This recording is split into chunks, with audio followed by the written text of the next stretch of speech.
Baik, kita akan mulai podcast pada hari ini dengan Mildani yang akan menjelaskan tentang kitab-kitab Allah dan wahyunya. Untuk Mildani dipersilakan. Sebelumnya, kitab itu kumpulan wahyu dari Allah Subhanahu wa Ta'ala sebagai pedoman hidup untuk para umatnya. Seperti contohnya kitab Taurat memiliki arti syariah atau perintah. Kitab Taurat yang diturunkan kepada Nabi Musa alaihissalam isi tentang keyakinan untuk menyembah Allah Subhanahu wa Ta'ala serta larangan menyembah berhala. Nabi Musa menyampaikan ajaran yang terkandung dalam kitab Taurat kepada bangsa Bani Israel. Kitab tersebut mengandung bahasa Ibrani. Di dalamnya terdapat beberapa hukum syariah dan sistem kepercayaan yang dapat dibenarkan. Al-Quran Surat Al-Imran ayat 3. Bunyinya, Dia menurunkan Alkitab atau Al-Quran kepadamu dengan sebenarnya, membenarkan kitab yang telah diturunkan sebelumnya dan menurunkan Taurat dan Injil. Setelah kitab Taurat diturunkanlah kitab Zabur. Zabur memiliki arti tulisan. Kitab Zabur diturunkan kepada Nabi Daud. Isi dari kitab Zabur adalah tentang pengajaran dan hikmah. Selain itu juga kitab itu merupakan petunjuk wahyu dari Allah Subhanahu wa Ta'ala untuk kaum Bani Israel.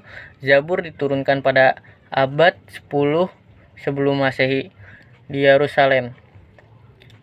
Dengan isi bahasanya menggunakan bahasa Kipti. Di dalam kitab Zabur terdapat doa, zikir, nasihat, dan hikmah.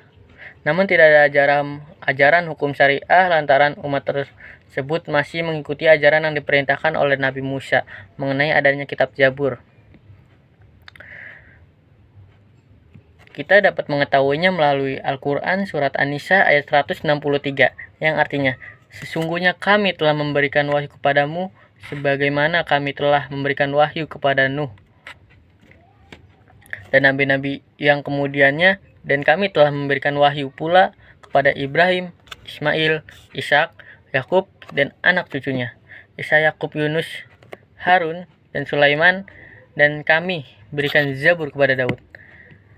Yang ketiga, setelah kitab Zabur yaitu kitab Injil. Injil diwahyukan Allah Subhanahu wa Ta'ala untuk Nabi Isa alaihissalam pada awal abad 1 Masehi. Injil diturunkan di Yerusalem dan ditulis melalui bahasa Syuriani. Kitab ketiga ini menjadi pegangan bagi kaum Nasrani.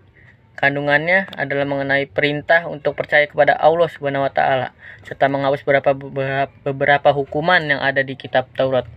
Karena tidak sesuai dengan zaman kita, kitab Injil, dalam kitab Injil ini sudah dijelaskan bahwa akan lahiran nabi terakhir, penutup para nabi dari Rasulullah yang bernama Ahmad atau Muhammad. Dan setelah wafatnya Nabi Isa, sayangnya kitab Injil ini sudah ada campur tangan oleh manusia yang bisa dibilang sudah diubah oleh para manusia itu. Para manusia itu bernama Maidush, Markus, Lukas, dan Yahya. Jadi mereka mengubahnya dari apa yang sebenarnya sudah diwahyukan oleh mereka, diubah menjadi catatan sejarah hidup Nabi Isa. Setelah itu muncullah kitab terakhir yaitu kitab Al-Quran. Kitab Al-Quran diturunkan kepada Nabi Muhammad SAW. Bahasa dalam kitab Al-Quran yaitu bahasa Arab. Bahasa Arab isi dari Al-Quran adalah kaidah dan keimanan, hubungan manusia dengan Allah, dan petunjuk-petunjuknya. Kitab tersebut diwahyukan kepada Nabi Muhammad SAW pada abad ke-7 atau tahun 1611 sampai 632 Masehi. Nabi Muhammad merupakan nabi sekaligus rasul terakhir, maka tidak ada lagi nabi dan rasul setelahnya, sekaligus tidak ada lagi kitab Allah berikutnya. Dalam Al-Quran terdapat isi yang menghapuskan beberapa ajaran kitab Taurat, Zabur, Injil lantaran tidak sesuai dengan zaman. Dengan kata lain, Al-Quran juga bisa disebut sebagai penyempurna, pembenar bagi kitab-kitab Allah yang sudah ada sebelumnya. terima kasih untuk Mildani yang sudah menjelaskan tentang kitab-kitab Allah dan wahyunya. Bahkan kita semua sudah bisa mendengar dan memahami apa yang diberikan oleh Mildani. Sekian dari saya. Wassalamualaikum warahmatullahi wabarakatuh.